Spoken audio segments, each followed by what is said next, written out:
Bonjour à toutes et à tous, bienvenue sur Grand Lille TV pour cette nouvelle édition du journal de la rédaction. On va sans plus attendre commencer avec ces images des rassemblements contre l'antisémitisme hier partout en France et dans la région.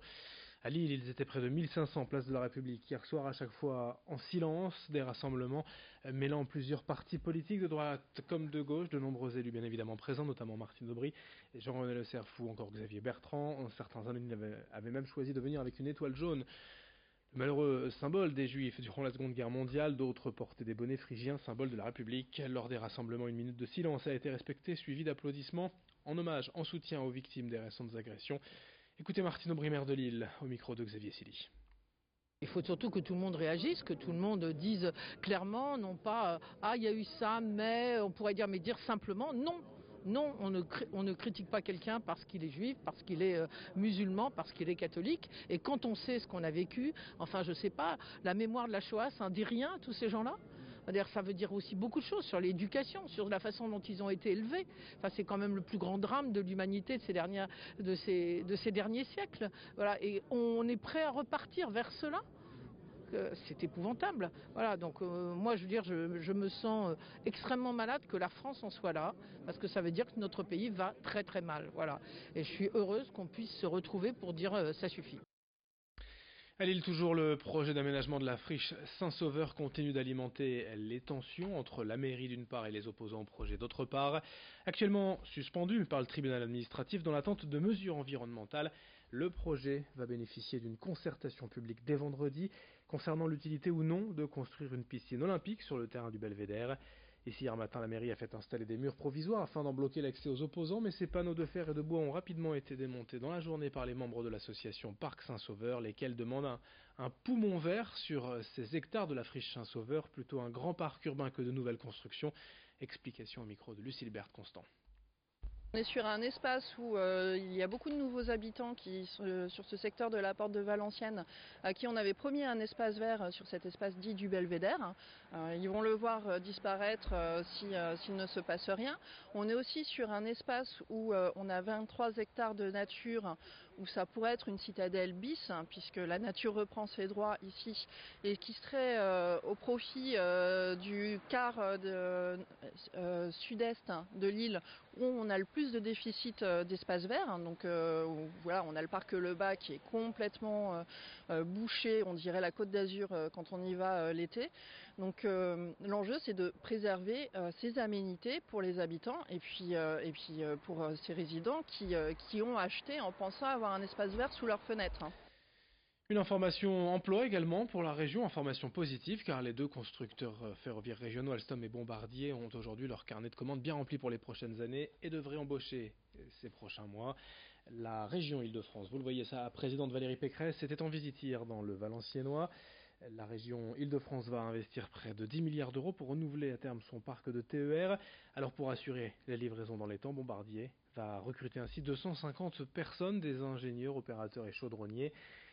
Écoutez notamment les explications du directeur de l'industrie ferroviaire Bombardier hier à Crépin près de Valenciennes au micro de Xavier Silly. Nous avons donc une activité industrielle qui va perdurer jusqu'en 2022-2023 à un bon niveau de production et nous travaillons en parallèle donc à la réussite des prochains appels d'offres, notamment pour la RATP, que sont le renouvellement du parc de métro pour la RATP, mais aussi le renouvellement du RER pour la ligne B, qui va du nord au sud, qui lie les deux aéroports, et qui sont des appels d'offres qui devraient être déterminants sur l'exercice 2020 pour le choix des constructeurs qui auront été sélectionnés. Voilà, donc nous espérons beaucoup de ces projets qui permettront de pérenniser notre activité au-delà de 2022 pour un certain nombre d'années. Reportage également dans ce journal à Croix, en plein centre-ville, sur la place des Martyrs. Les petites cantines ont ouvert leurs portes en octobre dernier. C'est un restaurant coopératif participatif. Chaque adhérent peut venir ici librement cuisiner, se restaurer à prix libre. C'est encadré tout de même par une maîtresse de maison, par un chef cuisinier. Mais 3 mois après l'ouverture, les petites cantines comprennent déjà 700 adhérents. Pour créer du lien social dans le quartier, briser l'isolement, encourager le rapprochement des différentes familles. Les petites cantines, toutes les infos sur internet et au micro d'Idil Gulaï. Moi, je suis la maîtresse de maison, donc mon rôle, c'est de gérer les approvisionnements. Je récupère des dons alimentaires aussi, des dons de légumes.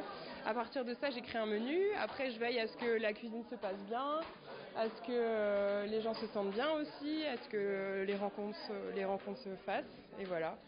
À ce que ça soit prêt à temps aussi quand on passe à table. J'ai aussi envie de sensibiliser les gens au fait de consommer moins de viande pour avoir un impact moins important sur l'environnement. Voilà, faire attention à tout ça, pour nous c'est important. On a beaucoup de dons de légumes bio et on achète aussi en permaculture.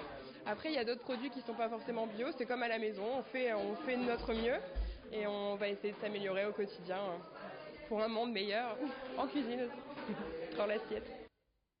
Enfin, à quelques jours de l'ouverture du Salon de l'Agriculture ce week-end à Paris, on s'intéresse aujourd'hui au métier de berger, encore bien présent dans la région. Exemple avec le représentant nordiste des Olympiades, Sylvain Quachbeur, 18 ans à peine, élève de l'Institut de Genève. Il a remporté il y a quelques jours la finale régionale et serait donc à Paris ce samedi pour la finale nationale, avec l'objectif de devenir le meilleur jeune berger de France 2019. Depuis tout petit, Sylvain est un habitué de la ferme et de ses animaux. Aujourd'hui, il apprend à s'occuper comme il faut des agneaux, des moutons, des brebis. Rémi Desremaux l'a rencontré, il nous parle de sa passion et de ce concours, de cette finale qu'il attend ce week-end. En fait, le concours, je me suis inscrit. C'est Marc, notre professeur de travaux pratiques en ovin, qui nous en avait parlé. Et donc, je m'étais inscrit. Moi, j'étais intéressé. Ici, on va aussi après regarder par exemple pour les agneaux de boucherie. Donc ça, c'est plus spécifique. C'est une épreuve qu'il n'y avait pas en régional, mais qu'il y aura à Paris. Donc c'est par exemple, il faudra les séparer, mais il faudra séparer les agneaux et dire s'ils sont plus ou moins gras. Je veux dire, il y a déjà un peu certaines habitudes, et puis il y a l'entraînement plus pour la génétique. Moi, je ne m'y connaissais pas trop. Donc c'est pour ça que j'étais venu pour réviser et continuer à apprendre. Fin de cette édition, merci à vous de l'avoir suivi, merci de votre fidélité. Dans un instant, l'info continue sur Grand Lille TV.